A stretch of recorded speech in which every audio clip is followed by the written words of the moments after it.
Welcome to Lecture 23, in which we will discuss dense coding, which is one of the topics in Chapter 5 in your textbook. And I hope that this time I really will be able to keep this lecture a little bit shorter than some of the recent ones. So the idea here is simple. Alice wants to send two classical bits to Bob by manipulating, let's say, or transforming only one qubit of an entangled pair. And so the question is, how is this done?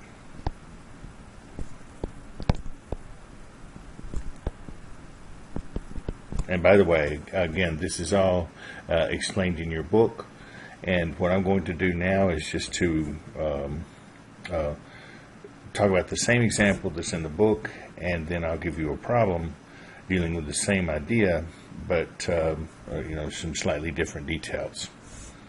Okay, so the idea then is that Alice receives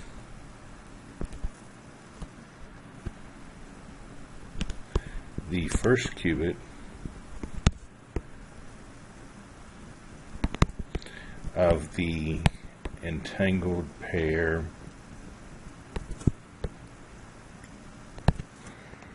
one over square root of 2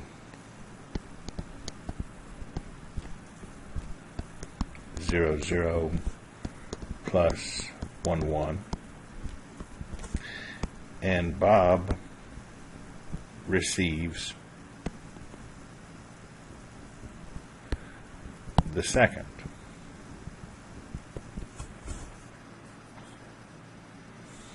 Okay, and now by manipulating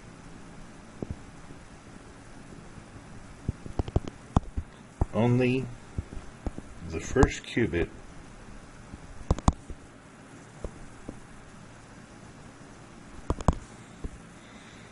and then sending the result to Bob, Alice wants to convey two classical bits. Now, to be more specific, Alice wants to send Bob one of the four numbers, 0, 1, 2, or 3.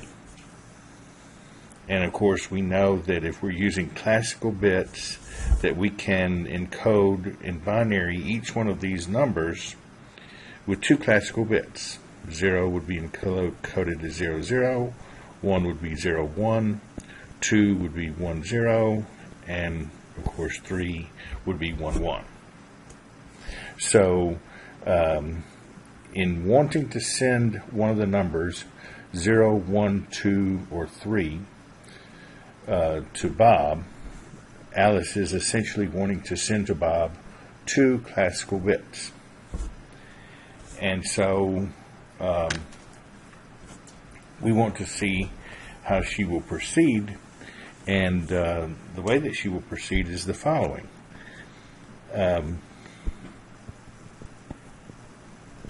Depending on what value Alice wants to send,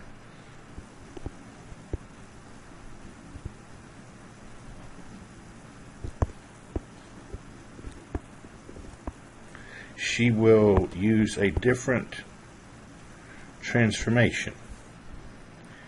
If she wants to send to Bob the value 0, then she will use simply the identity transformation on the first qubit. If she wants to send the value 1, then she will use the transformation x on the first qubit. Remember that this is the transformation that switches 0 to 1 and 1 to 0. If she wants to send the value 2, then she will use the transformation z.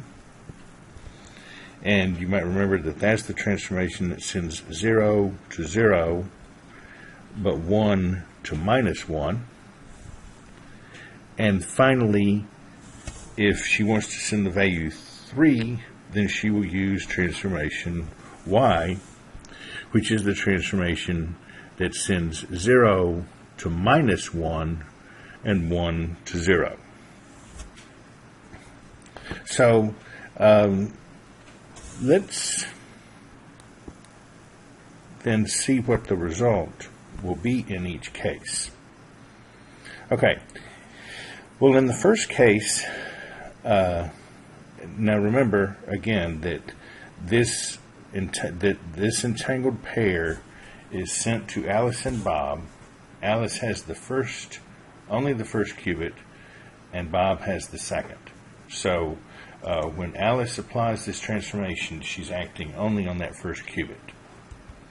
So when she applies the identity transformation to the first qubit, well, the identity transformation doesn't change anything, and so the entangled pair still remains as 1 over square root of 2,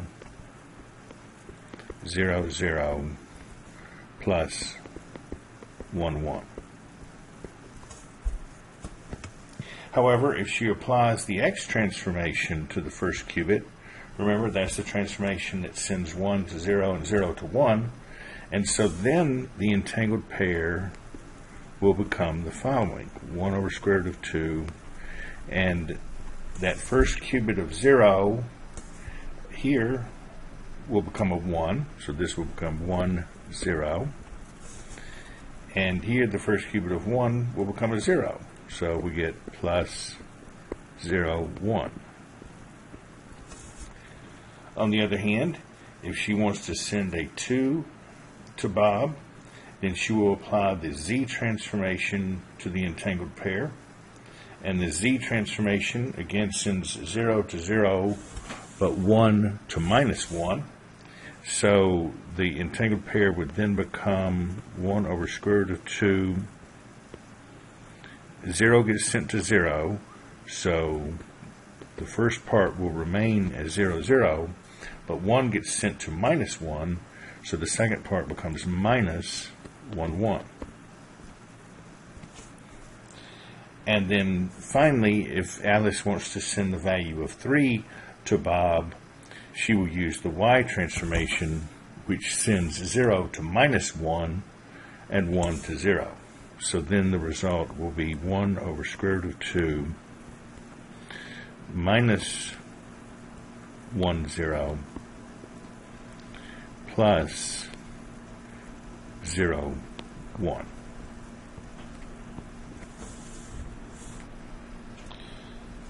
And once Alice has made the transformation on her qubit, then she will forward this on to Bob, and of course Bob has the second qubit, and so then he will have access to both qubits. And so in other words, Bob will have access to this entire state here. Again, just to emphasize this, before Alice sends her qubit to Bob, then Bob has access only to the second qubit, and Alice has access only to the first qubit. But after she performs her transformation on the first qubit, she's going to send that to Bob, and so then Bob will have the entire entangled pair. And which entangled pair he will have will depend on what value Alice is wanting to send him. If she's wanting to send him the value 0, he'll have this entangled pair, the first one, and if she wants to send him a 1, he'll have the second one, and so on. So now that Bob has access to the entire entangled pair, the question is, how does Bob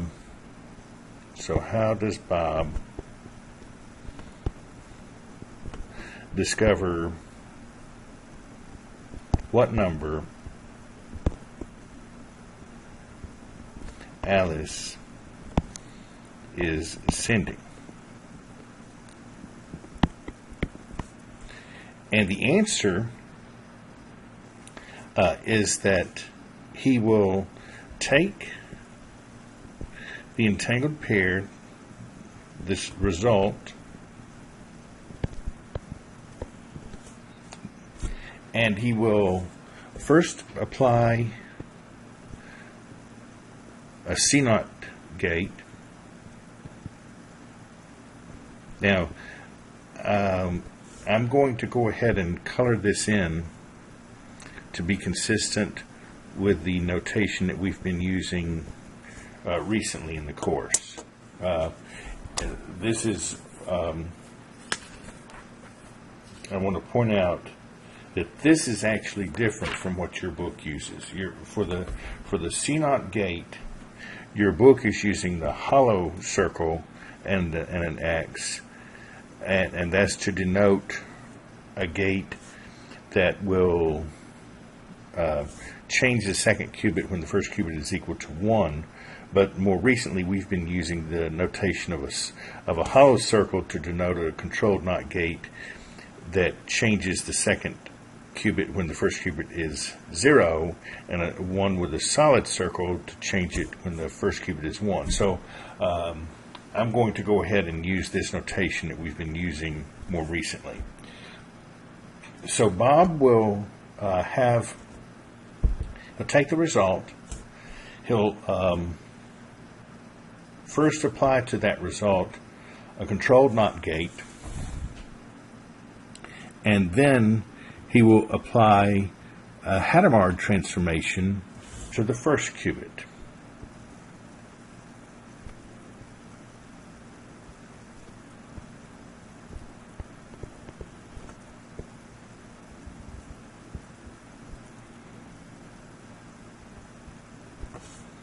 And then he will finally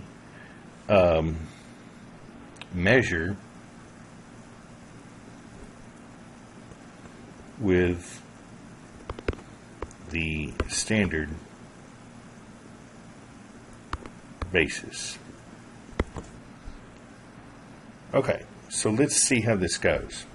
Now, first of all, let me remind you, in case you have forgotten, let's remember what the Hadamard transformation does. The Hadamard transformation will send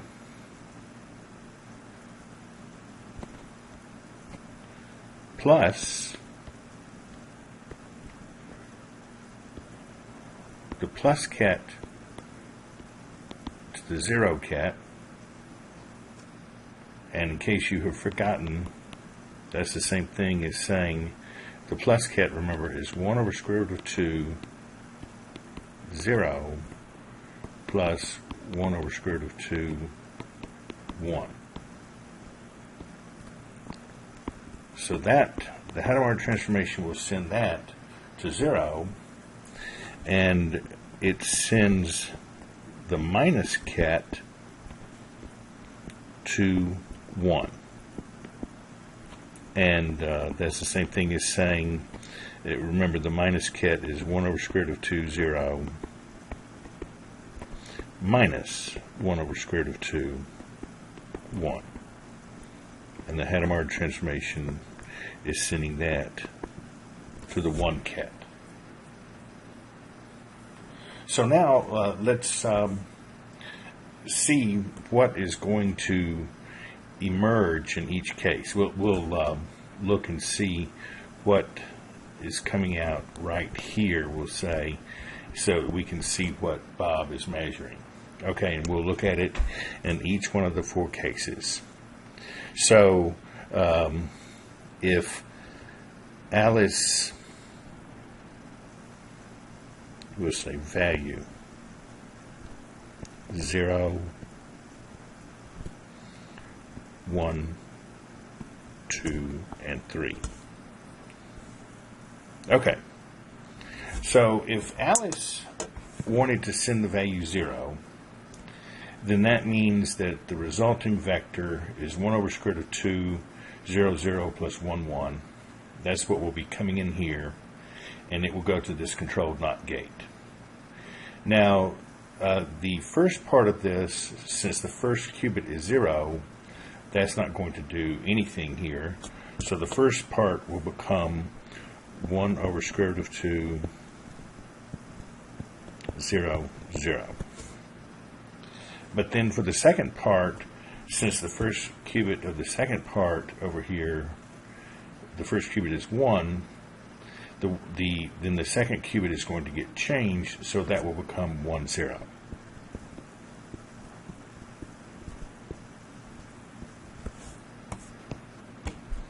Okay, now let's look at this. Actually, I would encourage you to go ahead and stop at this point and see if you can fill out the rest of this yourselves, and then we will resume. Okay, so now to see if you agree with me on all of this. What if Alice wanted to send the value of 1?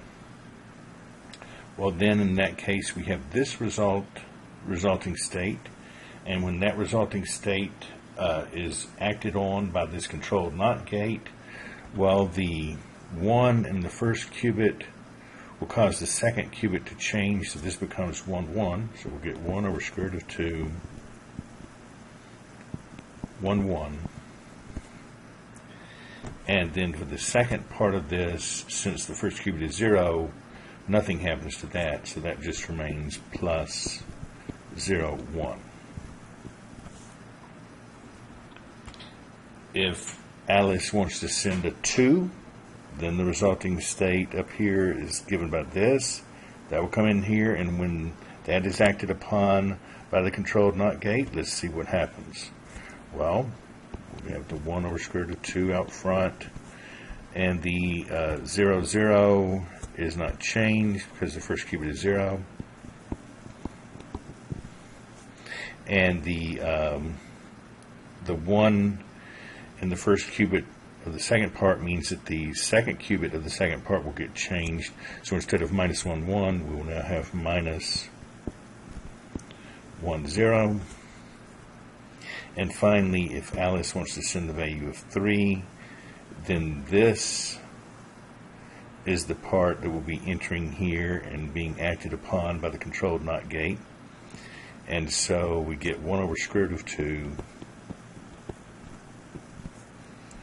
and then the minus 1, 0 will become minus 1, 1, and plus 0, 1 just stays as it is. So plus 0, 1.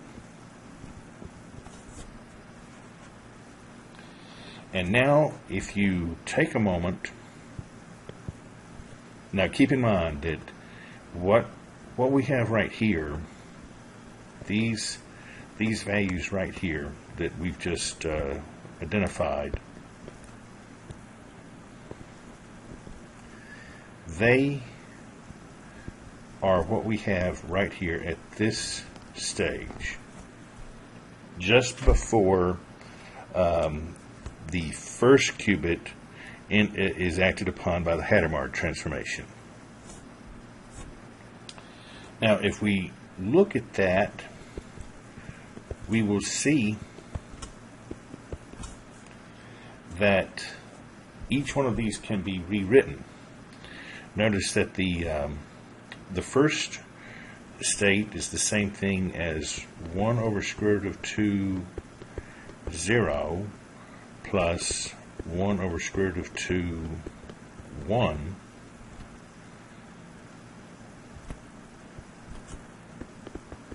tensor product with 0, which of course is the same thing as plus and 0. The second one is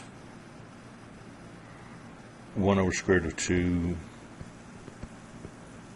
0, plus 1 over square root of 2, 1, tensor product with 1. Notice, of course, here I've just written these down. You know, I've considered this term first and then that term, but that's completely all right, of course. And so this is the same thing as plus 1. Now for the next term, we'll have 1 over square root of 2, 0, minus 1 over square root of 2, 1, tensor product with 0, which is the same thing as minus 0. And then finally, the last one can be written as 1 over square root of 2, 0, minus 1 over square root of 2, 1, tensor product with 1, which is the same thing as minus and 1. So this is what we have at this point right here, just after the C0 transformation and just before the Hadamard transformation acts on the first qubit. And now, what happens when the Hadamard transformation acts on the first qubit? I'll denote that by H sub 1. Well, remember, as we've noted right up here, the Hadamard transformation sends plus to 0 and minus to 1. And so this becomes 0, 0, 0, 1, 1, 0, 1, 1. So these states right here are what we will have here at this point after the Hadamard transformation acts on the first qubit. And all of these are just terms in the standard basis. And so if Bob measures that with the standard basis, then he will measure these exactly, and he will get either 0, 0, he'll get 0, 0 in the case when Alice wants to send the value of 0. He'll get 0, 1 when Alice wants to send a 1. He'll get 1, 0 when Alice wants to send a 2, and he'll get 1, 1 when Alice wants to send a 3. So merely by looking at the two qubits that he has, he can determine exactly what value Alice wanted to send, even though she sent only one quantum bit to him. So that is how dense coding works. And now let's look at a problem.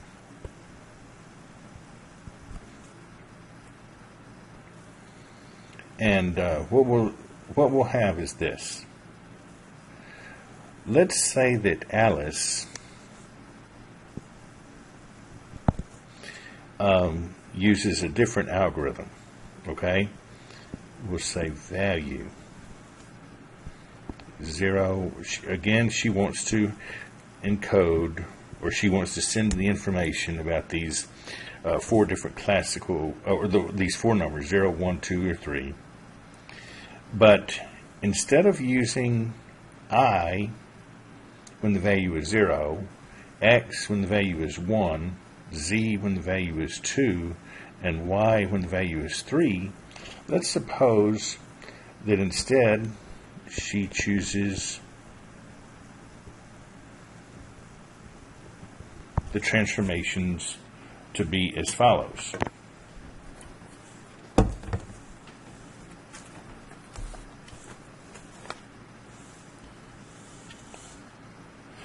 Let's suppose that she still uses I,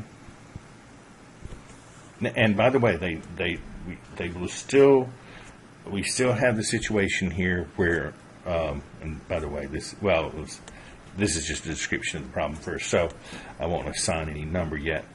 But it is still the case, Alice still receives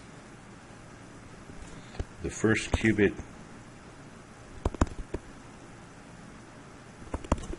of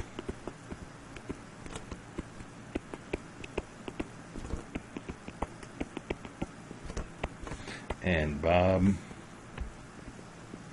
still receives the second.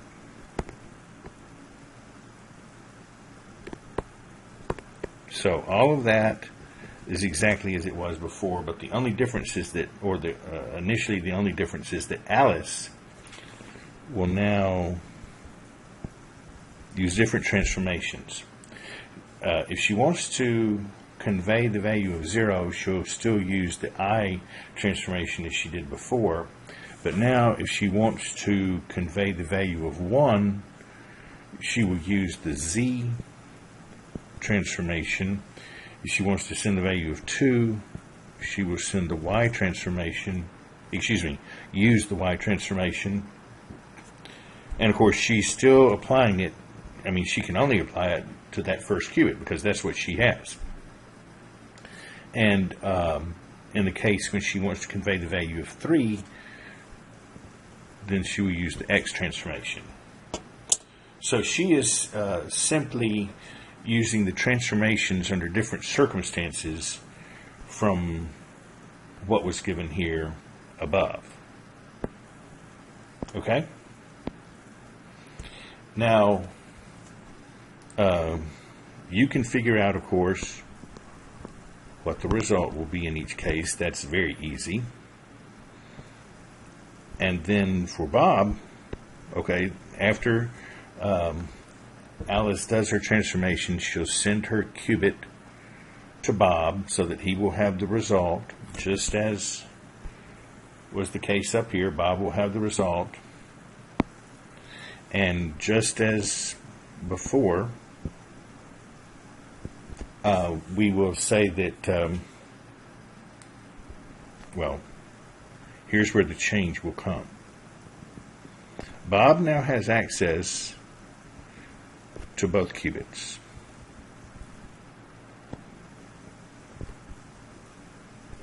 And so instead of a C0 transformation, Bob is going to have to use some other transformation. And since it's Bob, we'll just call it the B transformation. And after the B transformation, then we'll suppose that, just as was the case before, Bob will then apply the Hadamard transformation to the first qubit, but leave the second qubit as it is. So that's going to look just like this case up here. So all that we're doing is, okay, the only difference is Alice is using the transformations in a scrambled order from what she did before. And now Bob, instead of having this controlled NOT gate that you see here in this circuit, Bob now has some transformation B, which is acting on both qubits. And then, as I said, after that happens, then the Hadamard transformation will act on the first qubit, just as was the case up here. And then Bob will interpret the results. So we still want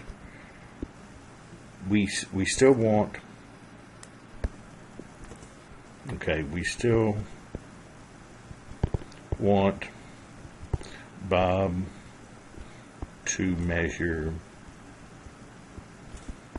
0, 0 when Alice's value is 0, 0, 1 when Alice's value is 1, 1, 0 when Alice's value is 2, and 1, 1 when Alice's value is 3.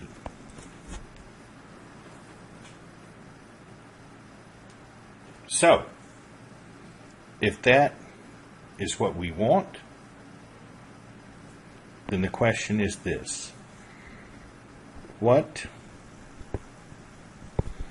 is the matrix for B relative to the standard basis in the standard order. And just to make sure you haven't forgotten, what we're talking about there is 0, 0, 0, 1, 1, 0, 1, 1 in that order. So we want to know, okay, the matrix B, since it's acting on both qubits, it's going to be a 4 by 4 matrix. Say A, B, C, D, E, F, G, H, I, J, K, L, M, N, P, and Q. I'm skipping O because it could be too easily mistaken for 0. And so your problems are simply 23.1,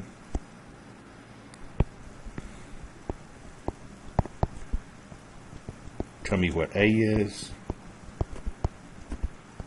23.2, what is B, 23.3, what is C, 23.4, what is D, and so on, 23.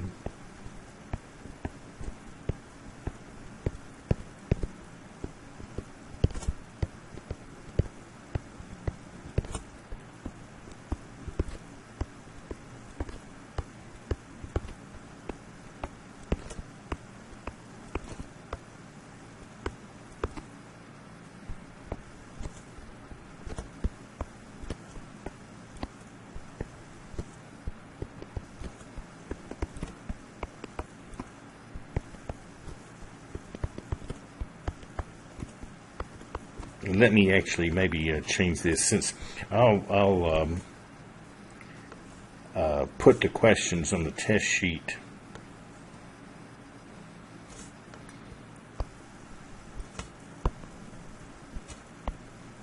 I'll arrange them on the page so that they look exactly like this. And therefore, probably just, you can make this look like your matrix, so I'll put B here. So B, C, D, E, F, G, H, I, J, K, L, M, N, P, Q.